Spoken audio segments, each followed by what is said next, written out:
आजच्या दिवसाची सुरुवात तर खूप छान झाली होती, कारण नाश्ता वगैरे केला आणि आम्ही लगेचच नर्सरी गाठली.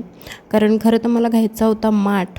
माझा गेल्या वर्षी जो मी घेतला होता तो माठ खराब झाला होता आणि त्याचा ट्रान्सफॉर्मेशन व्हिडिओसुद्धा चॅनलवर अवेलेबल आहे. तोही पाहिला नसेल तर तोही पटकन बघून घ्या.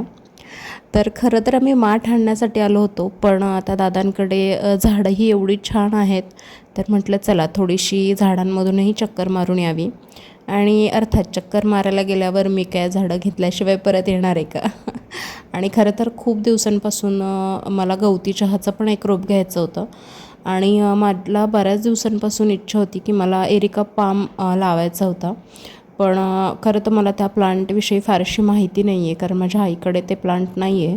त्यामुळे ते घ्यावं नाही घ्यावं हे कळत नव्हतं. पण ज्यावेळी मी त्याच्याबद्दल सर्च केलं तेव्हा मला कळालं की ते सुद्धा इंडोर प्लांट आहे आणि ते पण मी इझिली लावू शकते, कारण माझ्या इथे अजिबातच ऊन येत नाही. त्यामुळे मग मी जनरली सगळे इंडोर प्लांटच लावते. सो मग मी डेअरिंग करून ते सुद्धा प्लांट घेतलं आणि तुम्ही बघू शकता खूप वेगवेगळ्या प्रकारची आणि खूप छान झाडं होती इथं. पीस लिलीचे सुद्धा खूप छान छान प्रकार होते तिथे.